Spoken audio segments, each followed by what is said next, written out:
ಮಿತ್ರರೇ, ದೃಶ್ಯ ಮಾಧ್ಯಮ ಮೀಡಿಯಾದ ಎಲ್ಲ ಮೇಲೆ ಮತ್ತು ಇಲ್ಲಿ ಈ ಗೋಷ್ಠಿಯಲ್ಲಿ ಎಲ್ಲರೂ ಇಲ್ಲಿ ಆಗಮಿರ್ತಕ್ಕಂಥ ಹಿರಿಯರಾದ ಸನ್ಮಾನ್ಯ ಜನಸಂಖ್ಯೆ ನಮ್ಮ ಕಾಂಗ್ರೆಸ್ ಹಿರಿಯ ಮುಖಂಡರಾಗಿರ್ತಕ್ಕಂಥ ನಮ್ಮ ನಗರದ ಅಭ್ಯರ್ಥಿಯಾಗಿರ್ತಕ್ಕಂಥ ಸನ್ಮಾನ್ಯ ಅವರೇ, ಐದು ಮುಖಂಡರು ಆತ್ಮೀಯರು ಆಗಿರ್ತಕ್ಕಂಥ ಸೋಮನಾಥ್ ಕಲ್ಲಿಮನಿಯವರೇ, ಹಿರಿಯರು ಆತ್ಮೀಯರು ಆಗಿರ್ತಕ್ಕಂಥ ಸನ್ಮಾನ್ಯ ಜಕ್ಕಪ್ಪಣ್ಣ ಯಡವೆ ಅವರೇ, ಹಿರಿಯರು ಮತ್ತು ಐದು ಮುಖಂಡರು ಆತ್ಮೀಯರು ಆಗಿರ್ತಕ್ಕಂಥ ಕನ್ಯಾ ಪಾಟೀಲ್ ಅವರೇ, ಇನ್ನೊಬ್ಬ ಹಿರಿಯ ಕಾಂಗ್ರೆಸ್ ಮುಖಂಡರು ಐದು ಮುಖಂಡರಾಗಿರ್ತಕ್ಕಂಥ ರಮೇಶ್ ಮನ್ಸೂರ್ ಅವರೇ, ಆಮೇಲೆ ನಮ್ಮ ಇನ್ನೊಬ್ಬ ಗಸ್ತಿ ಅವರೇ, ಅಹಿಂದ ಸಂಘಟನೆ ಸ್ಥಾಪನೆಯಾಗಿ 25 ವರ್ಷ ಆದಮೇಲೆ ಅದರ ನೆನಪಿಗಾಗಿ ಒಂದು ವಿಚಾರಗೋಷ್ಠಿಯನ್ನು ಬೆಳಗಾವಿಯಲ್ಲಿ ಮಾಡಬೇಕು ಹೇಳಿ ಹುಬ್ಬಳ್ಳಿಯಲ್ಲಿ ಮಾಡಬೇಕಂತ ಹೇಳಿ ನಮ್ಮ ಎಲ್ಲ ವಿಶೇಷವಾಗಿ ಜಾರಕಿಹೊಳಿ ನೇತೃತ್ವದಲ್ಲಿ ಇವತ್ತು ನಡೀತಾ ಇದೆ.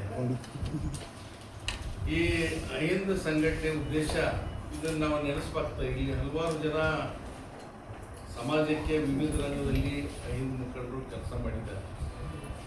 ಸಾಹಿತ್ಯ ಕ್ಷೇತ್ರ ಆಗಿರ್ಬೋದು, ರಾಜಕೀಯ ಕ್ಷೇತ್ರ ಆಗಿರ್ಬೋದು, ಆರ್ಥಿಕ ಕ್ಷೇತ್ರ ಆಗಿರ್ಬೋದು,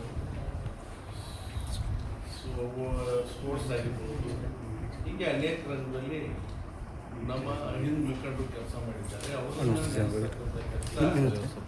ಮಾಡಬೇಕು ಮತ್ತು ಜೊತೆಗೆ ಈ ಅಹಿಂದ ಸಂಘಟನೆಯ ಪರ್ಯಾಯವಾಗಿ ಸಂಘಟನೆಯಿಂದ ಕೂಡ ಇದರ ಪೂರಕವಾಗಿ ಕೆಲಸ ಮಾಡಿರ್ತಕ್ಕಂಥದ್ದು ಯುವರಾಜ್ ಅರಸರು ಮತ್ತು ಬಂಗಾರಪ್ಪನವರು, ಮೂಲಿಯವರು, ಸಿದ್ದರಾಮಯ್ಯ ಸಾಹೇಬರು, ಖರ್ಗೆ ಸಾಹೇಬರು, ಇದು ಅನೇಕ ಮುಖಂಡರು ಆ ನಿಟ್ಟಿನಲ್ಲಿ ಕೆಲಸ ಮಾಡಿ ಈ ಅಹಿಂದ ಜನರನ್ನು ಜಾಗೃತಿ ಮಾಡಿ ಅವರಿಗೆ ರಾಜಕೀಯ ಜಾಗೃತಿಯನ್ನು ಮಾಡುವುದ್ರ ಜೊತೆಗೆ ಅವ್ರನ್ನ ಎಲ್ಲ ಕ್ಷೇತ್ರದಲ್ಲಿ ಕೂಡ ಒಂದು ಭಾಗತ್ವವನ್ನು ವಹಿಸಲಿಕ್ಕೆ ಪ್ರೇರಣೆಯನ್ನು ನೀಡತಕ್ಕಂಥ ಈ ಮಹನೀಯರನ್ನು ಇವತ್ತು ನಾವೆಲ್ಲರೂ ಕೂಡ ನೆನೆಸ್ಬೇಕಾಗ್ತಾ ಇದೆ.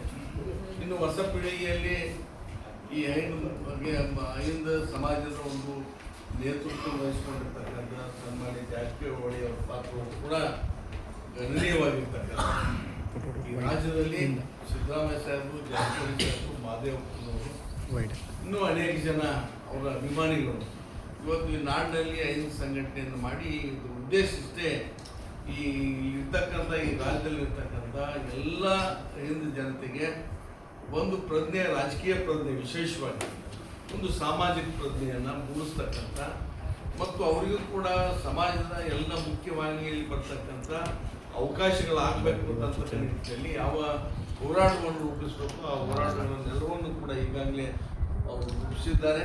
ಅದರ ನೆನಪಿಗಾಗಿ ನಾವು 26ನೇ ತಾರೀಕಿಗೆ ಹುಬ್ಬಳ್ಳಿಯಲ್ಲಿ ರವಿವಾರ ದಿವಸ ಒಂದು ವಿಚಾರ ಸಂಕಿರಣ ಇಟ್ಟಿದ್ದೇವೆ. ಆ ವಿಚಾರ ಸಂಕಿರಣದಲ್ಲಿ ಆಸಕ್ತರನ್ನು ಕೂಡ ಅದನ್ನು ಭಾಗವಹಿಸಬೇಕಂತಕ್ಕಂಥಕ್ಕಾಗಿ ನಾವು ಮುಖಾಂತರ ಒಂದು ಕರೆಯನ್ನು ಮಾಡಿ ನಾನು ಮಾತನ್ನು ಮುಗಿಸ್ತೇನೆ. ಇನ್ನೂ ಅನೇಕ ಜನ ಮುಖಂಡರು ಮಾತನಾಡ್ತಾರೆ, ಅವ್ರ ವಿಚಾರಗಳನ್ನು ಹೇಳಿ ಉದ್ದೇಶವನ್ನು ಅತ್ಯಂತ ಸ್ಪಷ್ಟವಾಗಿ ನಮ್ಮ ನಾಯಕರಂತ ರಾಜು ಆಗುತ್ತ ಅವರು ತಮಗೆಲ್ಲ ತಿಳಿಸಿದ್ದಾರೆ. ಅದಕ್ಕೆ ಒಂದೆರಡು ವಿಷಯಗಳನ್ನ ನಾವು ಸೇರ್ಪಡೆ ಮಾಡಲಿಕ್ಕೆ ಇಷ್ಟಪಡ್ತೀನಿ. ಸಿದ್ದರಾಮಯ್ಯ ನೇತೃತ್ವದಲ್ಲಿ 25 ವರ್ಷಗಳ ಹಿಂದೆ ಹುಬ್ಬಳ್ಳಿನಲ್ಲಿ ಲಕ್ಷಾಂತರ ಜನ ಸೇರಿ ಮಾಡಿದಂಥ ಅತ್ಯಂತ ಯಶಸ್ವಿ ಇಂದ ಅದು ಒಂದು ಕರ್ನಾಟಕದ ರಾಜಕಾರಣದಲ್ಲಿ ದೊಡ್ಡ ಶಕ್ತಿಯಾಗಿ ರೂಪುಗೊಂಡು ಸಿದ್ದರಾಮಯ್ಯವರು 2 ಬಾರಿ ಮುಖ್ಯಮಂತ್ರಿ ಆಗುವ ಮಟ್ಟಕ್ಕೂ ಕೂಡ ಶಕ್ತಿ ಈ ಅಹಿಂದಕ್ಕೆ ಒಂದು ಬಲವರ್ಧನೆ ಆಗಿದ್ದು ತಮಗೆಲ್ಲ ಗೊತ್ತಿರುವಂಥ ವಿಷಯ. ಆ ಒಂದು 25 ವರ್ಷಗಳ ಬೆಳ್ಳಿ ಹಬ್ಬ ಅಥವಾ ರಜತ್ ಮತ್ತು ಸಿಲ್ವರ್ ಜುಬ್ಲಿ ಅಂತ ಏನು ಕರಿತೀವಿ, ಆ ಸಿಲ್ವರ್ ಜುಬ್ಲಿ ಕಾರ್ಯಕ್ರಮದ ಒಂದು ನೆನಪಿಗಾಗಿ ಮತ್ತೆ ರಾಜ್ಯದಲ್ಲಿ ಅಹಿಂದ ಸಂಘಟನೆಯ ಒಂದು ದೊಡ್ಡ ಶಕ್ತಿ ಪಡ್ಕೊಂಡ ಮೇಲೆ ಏನು ಸಾಧನೆ ಮಾಡಿದ್ದೀವಿ, ಮುಂದೆ ಇನ್ನೂ ಏನು ಆಗಬೇಕಂದ್ರೆ ಆಗಿದೆ, ಇನ್ನೂ ಏನೇನೋ ಸಂಕಲ್ಪ ತೊಟ್ಟು ನಾವು ಅಹಿಂದ ಶಕ್ತಿ ಈ ರಾಜ್ಯದಲ್ಲಿ ಕೆಲಸ ಮಾಡಬೇಕಾಗಿದೆ, ಒಗ್ಗಟ್ಟಾಗಬೇಕಾಗಿದೆ, ಒಂದು ಹಲವಾರು ವಿಷಯಗಳ ಬಗ್ಗೆ ಬೆಳಕು ಚೆಲ್ಲಬೇಕಾಗಿದೆ.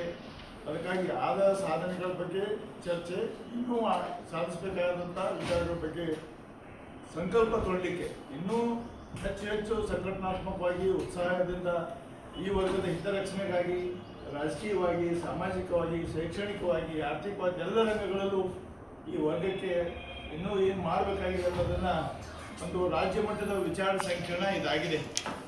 ಆ ಕಾರಣಕ್ಕಾಗಿ ಈ ಬಾರಿ ಏನು 26 ಹುಬ್ಳಿನಲ್ಲಿ ಸೇರ್ತಾ ಇದ್ದೀವಿ. ಇದು ಕೇವಲ ಆಗಿನ ಸಂದರ್ಭದಲ್ಲಿ ನಮ್ಮ ಎಸ್ ಎಂ ಪಾಳವರು, ಜಕ್ಕಪ್ಪಣ್ಣವರಿಂದ ಅನೇಕ ಹಿರಿಯರ ಒಂದು ಶ್ರಮದಿಂದ ಯಶಸ್ವಿಯಾಗಿದೆ. ಆಗ ಓಡಾಡುವಂಥ ಹಿರಿಯರು ಮತ್ತು ಇವತ್ತಿನ ಕಾಲಘಟ್ಟದಲ್ಲಿ ಯಾರು ಯುವಕರು ಈ ಒಂದು ಸಿದ್ಧಾಂತದಿಂದ ಸಂಘಟನೆ ಇದ್ದಾರೆ, ಹಾಗಾಗಿ ಹಳೇ ಬೇರು ಮತ್ತು ಹೊಸ ಚಿಗುರು ಎರಡನ್ನೂ ಸೇರಿಸಿ ಒಂದು ಸಮಾಗಮವಾಗಿ ದೊಡ್ಡ ರಾಜ್ಯಮಟ್ಟ ವಿಚಾರ ಸಂಕಿರಣ ನಡೀತಾ ಇದೆ. ಇದಕ್ಕೆ ಎಲ್ಲ ರಾಜ್ಯಗಳಿಂದ, ಎಲ್ಲ ಜಿಲ್ಲೆಗಳಿಂದ ಅಲ್ಲಿ ಸೇರ್ತಾ ಇದೆ. ರಾಜ್ಯದ ಎಲ್ಲ ಜಿಲ್ಲೆಗಳಿಂದ ವಿಶೇಷವಾಗಿ ಪ್ರಮುಖರು ಇದಾದ ನಂತರ ಅಲ್ಲಿ ವಿಚಾರ ಆಗ್ತದೆ. ಅದ ನಂತರ ಮುಂದೆ ಅದು ದೊಡ್ಡ ಮಟ್ಟದ ಮಾಡೋದಾಗಲಿ ಏನಾಗಲಿ ಚರ್ಚೆ ಅಲ್ಲೇನಾಗ್ತದೆ ನೋಡಬೇಕು. ಇದಕ್ಕೆ 25 ವರ್ಷಗಳ ಹಿಂದೆ ಓಡಾದಂಥ ಪ್ರಮುಖರು ಮತ್ತು ಇವತ್ತಿನ ಯುವಕರು ಎಲ್ಲ ಸಮಾಗಮ ಅದಾಗಲಿದೆ. ಅದಕ್ಕೆ ತಮ್ಮ ಮೂಲಕನೂ ಕೂಡ ಇದಕ್ಕೊಂದು ಪ್ರಚಾರ ಕೊಡಬೇಕು ಅನ್ನೋಂಥ ವಿನಂತಿಯನ್ನು ಮಾಡಿಕೊಂಡು ತಮ್ಮ ಸರ್ಕಾರ ಕೂಡ ಇದಕ್ಕೆ ಇರಲಿ ಅನ್ನೋಂಥ ವಿಚಾರ ಹೇಳಿ ನನ್ನ ಮಾತು ಮುಗಿಸ್ತೇನೆ. ಸ್ಪಷ್ಟವಾಗಿ ತಮ್ಮೆಲ್ಲರಿಗೂ ತಿಳಿಸಿದೆ. ನನ್ನ ವಿನಂತಿ ಈ ಅಹಿಂದ ಸಮುದಾಯದ ಸಲುವಾಗಿ ಪ್ರಿಂಟ್ ಮೀಡಿಯಾ ಮತ್ತು ಮೀಡಿಯಾದವರಿಗೆ ನನ್ನೊಂದು ಅಪೀಲ್ ಇದೆ. ಇವರ ಗ್ರೀವಾನ್ಸಸ್ ಅಂತಕ್ಕಂಥದ್ದು ಏನದ ಅದು ಹೈಲೈಟ್ ಇತ್ತೀಚಿನ ದಿನಗಳಲ್ಲಿ ಪ್ರಿಂಟ್ ಮೀಡಿಯಾದಲ್ಲಿ ಮತ್ತು ದೃಶ್ಯ ಮೀಡಿಯಾದಲ್ಲಿ ಅಷ್ಟು ಹೈಲೈಟ್ ಆಗ್ತಾ ಇಲ್ಲ ಅಂತ ಹೇಳ್ಕೊಂಡು ನನಗನಿಸಿದೆ. ದಯವಿಟ್ಟು ಈ ಅಹಿಂದ ಸಂಘಟನೆ ಮೂಲಕ ನನ್ನ ಎಲ್ಲ ಪತ್ರಿಕಾ ಮಿತ್ರರಿಗೆ, ಆಮೇಲೆ ದೃಶ್ಯ ಮಾಧ್ಯಮದವರಿಗೆ ನಾನು ವಿನಂತಿ ಮಾಡ್ಕೊಳ್ತೇನೆ.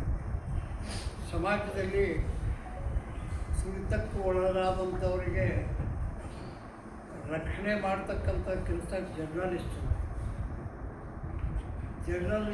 It is A fourth wall of the democracy. ತಾವು ದಯವಿಟ್ಟು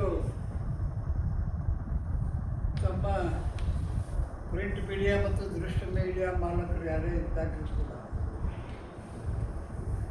ನೈಜ ಸ್ಥಿತಿಯಲ್ಲಿ ಏನಿದೆ, ಜಿಲ್ಲೆಯಲ್ಲಿ ಏನು ನಡೀತಾ ಇದೆ ಅದನ್ನು ಬಿತ್ತರಿಸಬೇಕು.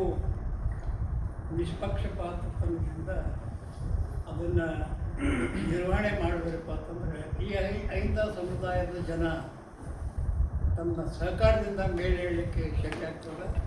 ಅದರ ನಿಮಿತ್ತವಾಗಿ ಹುಬ್ಬಳ್ಳಿಯೊಳಗೆ 26ನೇ ತಾರೀಕಿನ ದಿವಸ ಏನೋ ಒಂದು ಸಭೆ ಮಾಡಿದ್ದಾರೆ. ಆ ಸಭೆ ಈ ರಾಜ್ಯ ಮಟ್ಟದಲ್ಲಿಯೂ ಸಹಿತ ಅಹಿಂದ ಏನೋದಲ್ಲ, ಅದು ಸಮುದಾಯ ಈಗಿನ ಜನ್ರೇಷನ್, ಈ ಯಂಗ್ ಆ್ಯಂಡ್ ಎನರ್ಜೆಟಿಕ್ ಜನರು ಏನಿದ್ದಾರಲ್ಲ ಅದಕ್ಕೆ ತಯಾರಾಗಿದ್ದಾರೆ.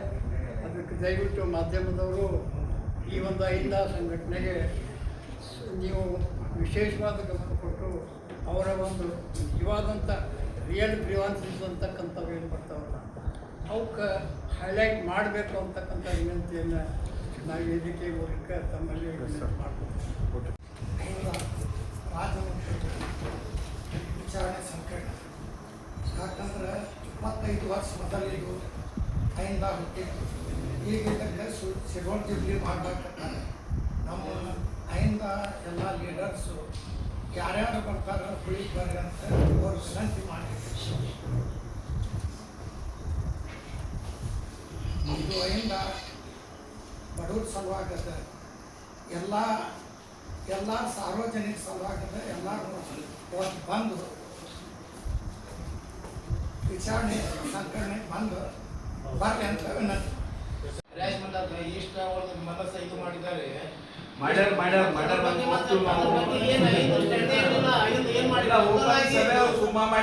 ಓಪನ್ ಸಭೆ ಮಾಡಿದ್ವಿ.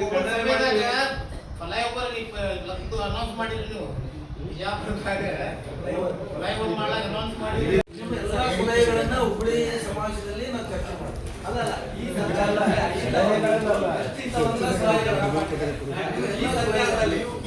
ಈ ಸರ್ಕಾರ ಬಂದರೆ